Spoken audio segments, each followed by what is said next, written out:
Hey, ¿qué pasa, Calexico? Welcome back to the podcast. Like always, before we begin, I want to thank a couple of people. I want to thank my anchor sponsors, Camilo and Jake. I want to thank Eddie Lopez from Roots Creative. I want to thank my friends at Dents on Border. If you have any dents on your, or scratches, minor scratches on your car, make sure you hit up Dents on Border. You can find them on Facebook. I'll leave their link on the description of the show.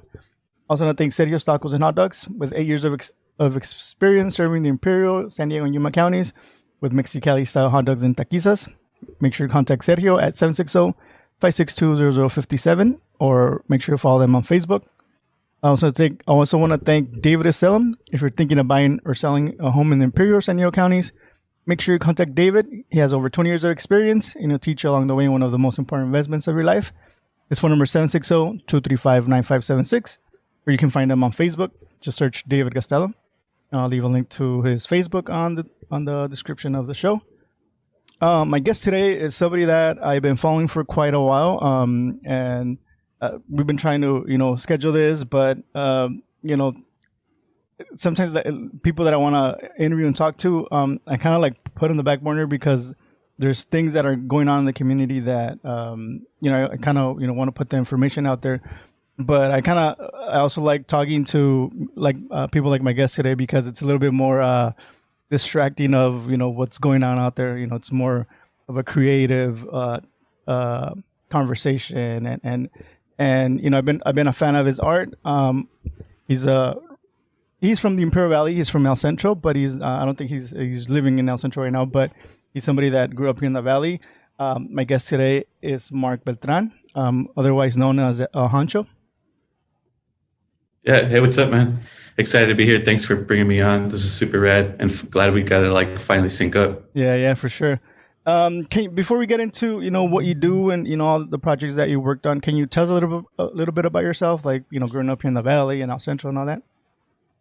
Yeah, for sure. So I grew up in the Valley. I was there for 20 years, and yeah, just the Valley is just always has a special place for me, but just growing up there was always cool. I always hung out in El Centro or Calexico too. And yeah, I've always wanted to pursue my art and graphic design. I always looked up to people like Ernesto Llerena and, people like that. So I was just I gotta I like their style, even Bourgeois too. Bourgeois got me into graphic design. So I was just always trying to pursue that. So it's just okay, I gotta go to after this, I got to go to a big city. So San Francisco was always on my radar, Growing up, were you somebody that, used to draw a lot or scribble a lot, or is it something that, came up later as you grew up? Yeah. So for me, I always drew. I wasn't the best, some people are amazing artists, but for me, I just like to draw characters. But I always got into computers somehow. And when I first got Photoshop, I pirated that and then just started designing stuff. My friends were in bands, I used to skating. I would always go to skate and go to shows. And my friends were always in bands. So I always thought that was cool, but I wasn't good at guitar or bass. So I was just I'm just going to create some posters and websites for you guys. And then that's how I kind of got started, So I was just designing the flyers, websites for them, logos, t-shirts, stuff like that. And when was it when you kind of saw this as something that you would do as a career? That's a good question. It's kind of hard, at first it was when Daniel from Bourgeois, he reached out to me. He was hey, I like what you're doing. And this is before Instagram, so he was just I really like what you're doing. Can you help me out with a couple of things? And then he always just put me onto other designers. He's you got to check out these people like Ernesto Llerena. And he always just showed me. And then I realized, oh, wow, this could be a job, I didn't know that. So I was just all right, cool. So then I just started going through the internet and just finding all the crazy things out there. So I was just oh shit, I could for sure do this. Yeah. Because I'm somebody that works in technology and, I went to school, but, the classes and the career path I kind of took in school didn't really match up with, what I do as a career now. And even then, I was already, I already had my job when I was going to school. And most of the stuff that I've learned or that I know, I really didn't learn from school. It was just hands-on stuff. to you, like I know you went to school and you kind of study a little bit of graphic design, but can you say that? And I'm not saying like people shouldn't aspire to go to school or whatnot, but how much of what you know and learn across the years, how much did you pick up at school or just like by messing around with it? That's always like the great debate, right? Like, I would say like I learned mostly just on the job and through people, right? Like school did teach me stuff, like they taught me how to use Photoshop, but at that time I already knew how to use Photoshop.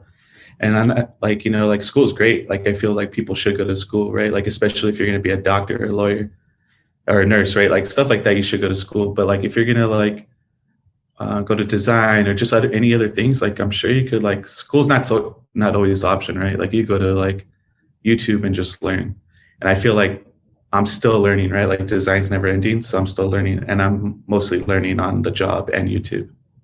Yeah, because I mean, even with my job, which is technology, things change like from one month to another, and Yeah, even with and I don't know what programs and software you use, but what the stuff that we use at work, there's always something new, and yeah, you got to look it up and you know learn on the fly, and what are some of the programs that you use right now to create? yeah. For me, it's always going to be like Photoshop, Illustrator, InDesign, like basically all the Adobe software. But like now with technology changing, aren't things like very app focused? And these are like product designers, so they use Figma a lot. That's another program, and it's more like responsive web-based design. Oh, okay. Because and something that you mentioned, I was listening to your interview with I8, and something that you mentioned, because when they said what's your when people say about what's the Imperial Valley model, or what's the what do people know, or what would you describe as your model for the Imperial Valley? You said kind of like doing what you have, or doing more with less kind of thing. And Yeah. to me, since I'm always like on a budget, because all this that I do is kind of like a hobby, and it's something that can be expensive to buy equipment and software and stuff like that. I'm always looking for free software to use. Like for example, when I edit my audio, I use Audacity. Whenever I need to use like do a flyer or whatever, or edit a picture, I'll use GIMP or Inkspace. Are you familiar with any, or do you use any freeware software that to create some of your stuff? I don't use any free software right now for my stuff, but like in the past, I've always found out there was ways to like get around not paying, right? Like there's substitutes for these programs that you don't have to pay that you could use. And it's kind of the same thing. I don't know the names of them on the top of my head, but for sure you could do it. It's just everything's on the cloud right now, so it's kind of difficult. But like, like I don't know, just we all have that same mentality. Like if we want to do it, we're gonna find a way to do it. So Yeah. as long as you have that strive, you'll find out.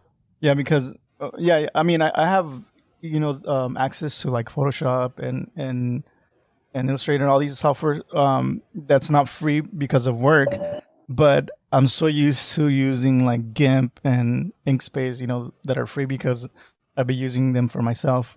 For me, it's whenever I use Photoshop, I have a hard time. Then whenever I use GIMP, because it's something that I've always used. Yeah.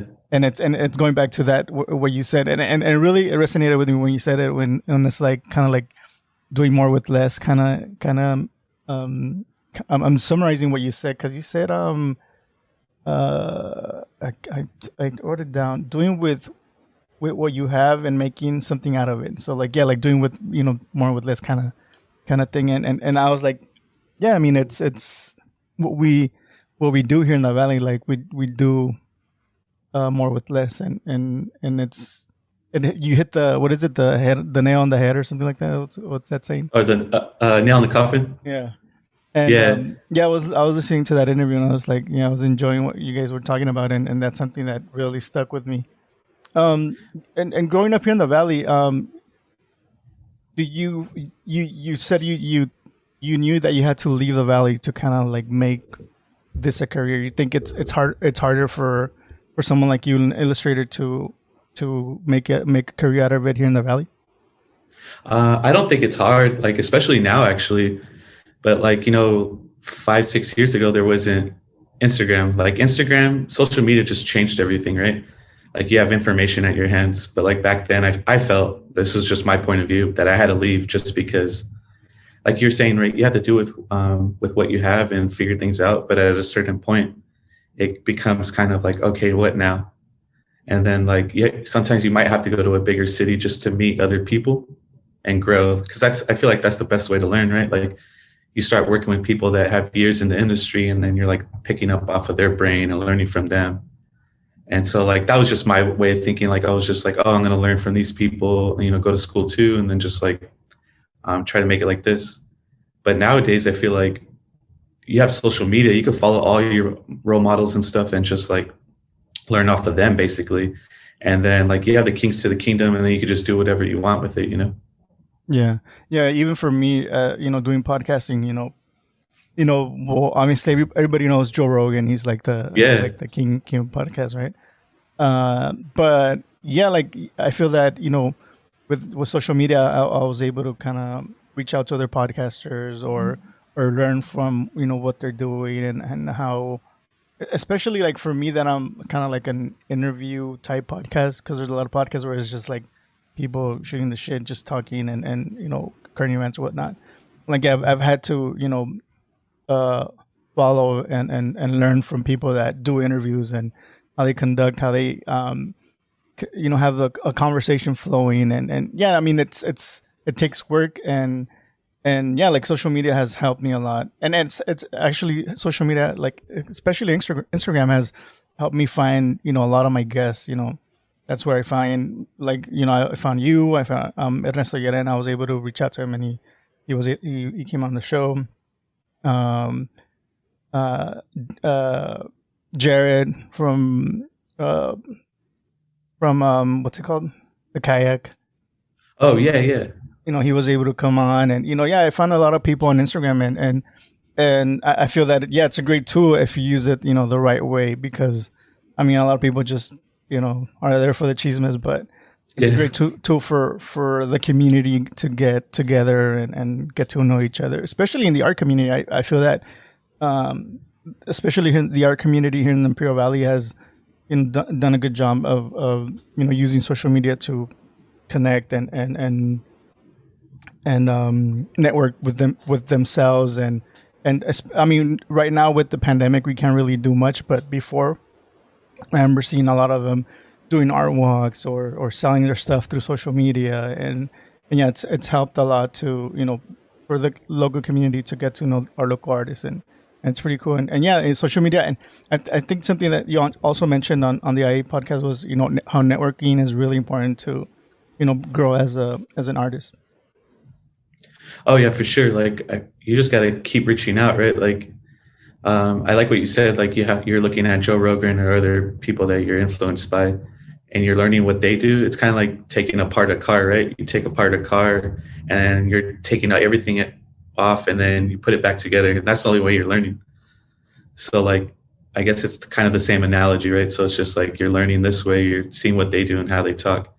And then I feel like, with artists in the Valley too, that's what they're doing, right? They're connecting with like-minded people.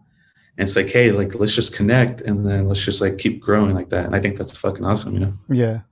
Who are some of the people that you, or artists that you kind of like, look up to or get ideas from? Oh yeah, there's like so many, to be honest. There's always like, well, of course, like Ernesto Llerena. There's always like, for me, it's a lot of designers, like people that are from Pentagram. That's a design agency. There's like, top of my head, I'm trying to think. I'm going blank right now, but there's just so many. Like Sal Bass, like he's like an awesome designer. There's just so many. It's like kind of hard. Yeah, I remember you mentioned Shepherd also. Oh yeah, Shepherd Ferry. Like that's one that for me, that's kind of like what got me into design, or like just graphics in general, like wheat pasting, graffiti. Like he's awesome. So he's always going to be like one of my favorites. Yeah. Yeah, I think yeah, his artwork is really really awesome. And something that that I've seen from him and a lot of other artists is their how would I say this, like they're really involved when it comes to like social justice or things that are going in our community. Is Do you feel that, at least for you, is it important for you to kind of voice your opinion or use your art to kind of support some of these social movements that are going on right now? Oh yeah, for sure. I think like you should definitely voice your opinion. Like as an artist, I feel like you're always voicing your opinion, and you always want your 2 cents in there, your point of view, right? And you want people to understand your point of view. Yeah, for sure. Something that I also I saw on your website is that you mentioned that your culture is something that kind of motivates you or helps you create some of your art. How important is it for you to kind of sprinkle in a little bit of your Hispanic background into your art? I think for me that's like super important. Like that's just grew up in the valley. That's all. That was my culture, right? And that's all I really knew. So I think like I should always tie that in. That's like my point of view, right? Like how I see things differently. So if I can always just try to add that in, that's just like what I want to do. Yeah, for sure. Um,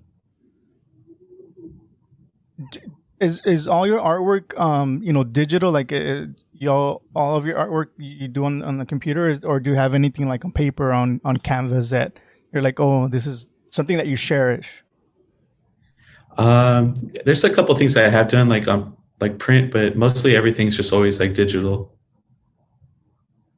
What are I was looking at your website and saw like some of the companies that you worked for. Can you name a few that some of the big companies that you work for and some of your experiences with them?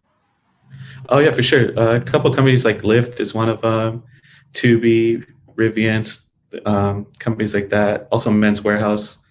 It's just like these are like corporate companies that I worked with and worked at also. So it's just like it's always a good experience, and it's just always learning. Like this is more of like design thinking and problem solving. So you're just like it's a different understanding than trying to create like graphics, but it's really like I don't know. It's just really awesome, and it's just like really cool to like see how things are ran, like advertising, and just like going creating graphics and stuff for that. Yeah.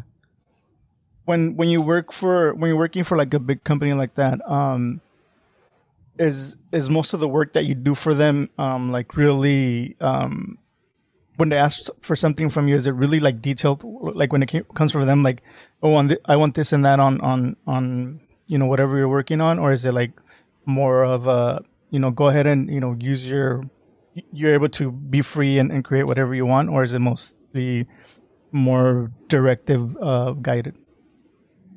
It's kind of like both. So for me, there's like different types of design, but for me, I work mostly on campaign work. So a lot of times, like, like these companies are established and they already have their logos and their look and feel, but it's like coming up with concepts, like us designers will go off and like start concepting ideas for what the marketers want to like push, for the next year. And then from there, we'll start concepting. We'll just go off on our own, create these ideas, get back together, and start sharing ideas, seeing what's good, what's not. And then like just trying to mash all these ideas into one, and then just creating like one good campaign from there. And it's just like, sometimes it's directive, sometimes it's not. It's just like, it's just all part of the game. Yeah. Do you feel it's for you, it's more enjoyable to work on something that's more free, where you can design whatever you feel like, or when it's more direct guided? I would say like the more direct guidance, right? Like you have a set of rules and you're put in a box, and you as a designer, you're trying to think outside of this box and how to get out of it. So that's your problem solving there. So I like that way of designing and thinking. Okay. I saw that you worked for Listo. What's it called? Listos, California. Yeah. Can you tell us a little bit about the project? Oh yeah, for sure. So that was an awesome one, and they reached out to me on Instagram. And Listos California is a nonprofit, specifically focusing on the Hispanic demographics and communities where, like, just basically, where government awareness isn't um, really prioritized. So they reached out and they're like, hey, with COVID, Imperial Valley is one of the most heavy hit areas. When we see that you're from the Valley, we were interested to see if you'd come up with some concepts. And I was like, yeah, this is awesome. So, I created like this concept. They gave me a brief and I just like came up with this concept. They were just like, I was just using my design thinking there, I was just trying to think of something that speaks to all parts of like Hispanics. Cause there's Mexicans everywhere, but some of them speak English, some of them don't. And some of them speak Spanish and some of them do, so it's just like, how do I tie this all together so everyone feels welcomed? So I was just like trying to think of doing like a Spanglish version, and then like the loteria too, right? So it's just like everyone can identify with the loteria. And then, that's a game you played with like your family and stuff, it's part of our culture. Yeah. I thought it was really, really creative. The way you you incorporated, some of the things that need to be done with COVID to be safe and incorporated into La Loteria. It was pretty fun. So that was, something that you came up with, like the whole Loteria concept? Yeah. So like I came back to them. I was like, I gave them a pitch deck and I was just like, here's my concept. And then a week later, they're like, yeah, this is awesome. We're going to run with it. I was like, oh, awesome. That's really cool. Yeah, I thought it was pretty cool. I think Thank you. I think it was a local paper that I think it was the Ivy Press that kind of ran a story on it, or is it Desert Review? I don't remember which newspaper, but I was reading it. I was like, yeah, that's a pretty dope concept to kind of get the people, like you said, like both people that might not speak English or might not speak Spanish, kind of like to it makes sense. It's like when you see a stop sign, it's you know what it is, kind of thing. Yeah, and it was pretty wild. Like, yeah, like it was Ivy Press. They reached out, and I was just like, "Oh, that's cool." I never thought that was going to happen. And then like it started like going to different counties, because this is just for El Centro, right? And then it went to San Diego and LA, and then it went to San Francisco up here. So like just seeing my work like on a billboard was really cool. Like I was just like, whoa! Like I was mind blown. That. Yeah, damn, it's crazy. It's crazy to think that I did something for the Valley, and then it started kind of spreading like wildfire. Yeah, I was like super blessed. I was like, wow, this is awesome. Yeah, and something that I wanted to ask you, like, especially on the Loteria one, some of the colors that you use, like the pink and the green, like those are the colors that you often see like when you go down to Mexico, like so do you tend to use like a lot of colors that in our culture we see in I mean, we don't see them here, but like especially like when you go down south, or especially some areas in LA, you kind of see people use these colors more than we do here in the Valley. Yeah, like I try to, like using color is really hard. So I always find influence from, like my culture and stuff. So like I remember, my mom would always take me to like Mexicali, and I always see like houses or even bodegas that were like painted like this. So it's just like, oh, this is cool. Yeah, like it's just something that I always remembered. Yeah, especially when you go here in Mexicali, like the dulcerias kind of that area, like you see those colors a lot. And I was like, yeah, look, it made it seem more relatable to our community, especially like I said, in LA. There's huge parts in LA where you see these colors a lot. Not here. It's crazy that to me, like it's always been super crazy that we live so close to the border, and yet we're so far apart from our culture than people that live in LA or other big cities. And it's, I mean, I kind of get it because, the people that live there, they're kind of like planted from, being from Mexico, like El Sur, Mexico, and then to like LA. So they bring like their culture and all these things. And we've always been here in Calexico, and we really haven't experienced all that, culture that, our and some to me, I was thinking about this the other day. Like to me, it's like my parents didn't really talk to me about our culture and whatnot. And I mean, I don't know. I haven't really asked them why, but yeah, it's kind of weird that being. I guess I'm kind of like the first generation here, and my parents never really insisted or talked about their culture. I don't know if it was the same with you. No, same thing for me. Like, so first generation too, and I always wonder that too. I'm just like, oh, I wonder why. Like, I always ask my mom, like, how come you never like um, bring this culture to us? And she just never really knew why. She just maybe was always all busy, But Mhm. I just find that interesting. And then I like what you were talking about, like the valley, right? Like that's true, right? There's areas in San Francisco where it looks like it could be part of Mexico, but like in the valley, like I don't see that much, and you would expect it there more, like more culture there. Like in Calexico, I do see that more than El Centro, but I just find it interesting, right? You don't see much.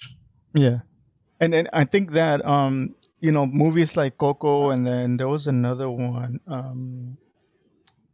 I can't remember what it was. Oh, um, I can't remember what the movie's called, but they're doing a good job at kind of showing the Mexican culture, and it's really cool that most of the creators and directors are from Mexican backgrounds that they're doing these movies, and because I mean I don't think that if it weren't because of that movie, I don't think my son would ever know what Dia de los Muertos is, because that's not something that we practice, and I'm sure that now because of the movie he kind of has a little concept of what Dia de los Muertos is, and the whole backstory of that. Yeah, no, yeah, I think that's really awesome. Something I wanted to ask you, and because I saw it on your website also, is you said that you're influenced by rock. What's Yeah. what's one band or one song that kind of like whenever you need to get your creative juices flowing, what's one song or a band that you go to when you need some creative kind of like creative juices, stuff like that? For sure, it's this band called Brand New. So like that's like pop punk or kind of alternative punk too. But like I don't know, that's just a band that I always have to listen to, and I'm just like, oh, like it gets me in that state of mind, Yeah. And Blink-182. So What year did you graduate from high school? 2006. Okay, because I graduated 2000, and yeah, some of the bands that you named on on your website, they're really familiar to me, because Yeah, it's like I'm. and it's fun because whenever you go to Mark's website, you click on the link and it'll take you to a playlist that you created. I guess is it your playlist? Yeah, that's my playlist. Like that's just like a playlist I listen to, right? Like if I want to like start designing and get creative, it's just something I put on. Yeah, like I'm looking at the list right now. Like Newfound Glory, I remember. It's like I'm dating myself, right? Like I'm saying my age. So yeah, there's a lot of bands that I see here that I remember, and it's funny because I interviewed a group of kids from here from Calexico. They're called Sweet Orange, and they kind of play that type of music. I just discovered them actually, and I was like, "Whoa, this is awesome!" I was like, "Hell yeah!" Yeah, because I mean, you hear them, and it's like, what? Like these kids are 22, 23, and they're playing like the music that I kind of grew up listening to. Yeah, yeah. It's like, how'd you discover this? Yeah, but I guess it's kind of. Go ahead. Go for it. No, go ahead. I was just gonna say, I guess it's the same like for us discovering Zeppelin and stuff like that. So yeah, but like to me, it's like when I go back and listen to like I don't know like Blink or Green Day, and some of the music is kind of corny, and when you listen to like Zeppelin or Pink Floyd or all these classic rock bands, like they're kind of like they have like some kind of meaning, or like they're more I don't know, like they timeless. Yeah, and these are like they're kind of like funny, but I guess I mean it kind of goes with the people that young people that nowadays listen to like Eminem, like like when he first started, like his music was kind of it was kind of corny, like it was kind of funny, like even when you watch the videos, like it was like really comedic, and I guess like people like that nowadays. I don't know. Yeah, like we grew up in that Jackass era, so like all that stuff was funny, and then I don't know, maybe that's still what's going on with Instagram. I see a lot of people doing like Jackass kind of stunts, but on social media. Yeah, for sure. But yeah, and when I saw your playlist, it kind of reminded me a lot of these guys, Sweet Orange, and and it's cool that you found about them, and because I was like, oh, I'm gonna kind of introduce him to to him, but it's pretty cool that you already know who they are. Um, so like if anybody from any young artist from the Imperial Valley is listening, what advice would you give a young artist trying to, like, I don't know, like early high school, just right out of high school, that trying to go into a career like yours? Yeah, for sure. I would say like keep learning, right? Like nothing's easy. Keep going at it, and you're gonna fail a lot, but just keep going, and eventually one door will open. So like always keep your head up. Yeah. Do you feel that nowadays it's a little bit easier for somebody, that's trying to come up as a young artist, easier for them to promote and get noticed because of social media? I would say it's probably easier to get notice, maybe, or like just put your work out there. It's easier to do that, but maybe it's harder because there's so much like others now, like artists, right? So like, how do you stand out? Yeah. Yeah, it's like, and it's the same for any kind of creator, whether it's a Yeah, exactly. YouTuber or a streamer or a podcaster. And there's like, I guess every day there's like a couple new podcasts that I've seen pop up, and I think what's funny nowadays is I remember like before pandemic, people would kind of like make fun of YouTube creators because I don't know, it was kind of like a running joke on late night or TV. And then when the pandemic happened, a lot of the late night shows kind of became YouTube creators because they're doing all this shit from home. So Yeah, and especially like when you watch some of the earlier shows that were done from home, like late night shows, like their audio was horrible, their video was horrible, and then you would go watch a YouTube video or a YouTuber that had been doing this for a long time, like it was like 1,000 times better, like the audio or the video. And it's funny that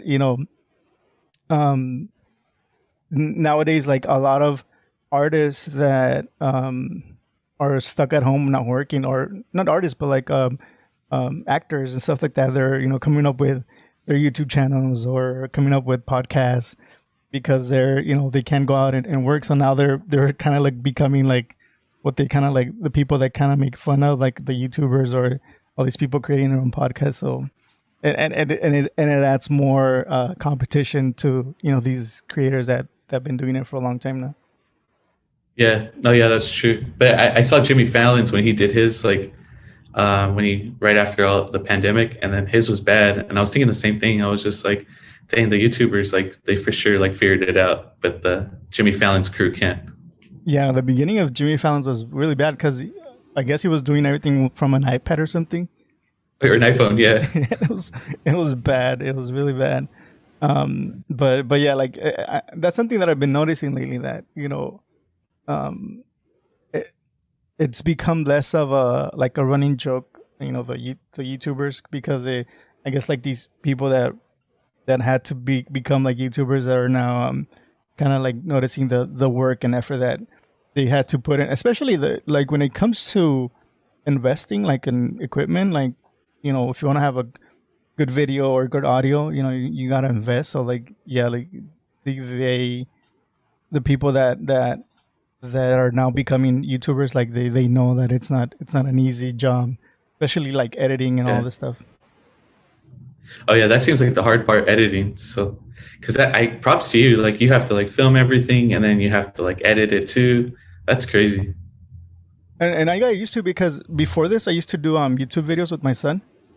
Huh? We used to like unbox stuff and try like the last videos we made where I would buy like generic brand food and the name brands, and I would kind of blindfold them or put it like in a plate and see if you could tell the difference between the two products. So like that's something that we did towards the end, but we would play video games, or um, we would do. There was a point where we also made like recipes. We would cook stuff. That's cool. So like I got used to it, and when he grew out of it, like I didn't have anything to do, so that's kind of when I started the podcast. That's awesome. Yeah, I think your podcast is really cool. The first one I saw was the one with Ernesto, and I was like, oh, this is really awesome. Like, I was just like, this is cool. Yeah, yeah. I think that I'm enjoying more the meeting all these new people and the conversations and it's funny because I'll reach out to a lot of people and like I said, like through Instagram, and then after the show, we'll talk, like we'll have conversations of if they saw the new episode or whatnot. And my wife's like, "Who are you talking to?" "Oh, it's my friend." "What friend?" "Oh, he's from my friend from Instagram." And she's like, "He's not your friend?" "Well, yeah, we talk, so that means we're friends." I don't know. But it's funny Yeah, because I'm meeting a lot of new people, and most of them it's like through Instagram or through Zoom. that's cool. Yeah, I feel like that's the new way now. Like, I don't know. Yeah, It's the new way to meet people, I guess. yeah, for sure. Mark, well, anything else any closing thoughts that you would want to add to today's conversation? I just really enjoyed it. Thanks for having me here. This was really awesome. Like I really appreciate it. No, thank you for being on. I really, like I said, I really enjoy your work. I really hope that people start follow people that don't know you from the Valley. Maybe start following you. It's really awesome the work that you've done, especially that campaign with Listos is it Listos California, right? Yeah. Yeah. Yeah, it was pretty cool. And it's awesome that it was some artwork that was done by somebody from the Valley for the Valley, and then it spread through pretty much all California. So that was pretty awesome. Yeah. And if anyone like wants some advice or anyone like, wants to try to get into design, feel free to like reach out, send me a message. Happy to give you some advice. Yeah, for sure. Thank you. Yeah, and I'll put all the links to your social media and to your website on the show links so that people can go out and reach out to you. Okay. And yeah, I mean, thank you guys for checking out this episode. Thank you guys for listening. Make sure you guys stay safe, wear your face mask, social distance, wash your hands, and we'll see you guys in the next one. Peace. Thank you.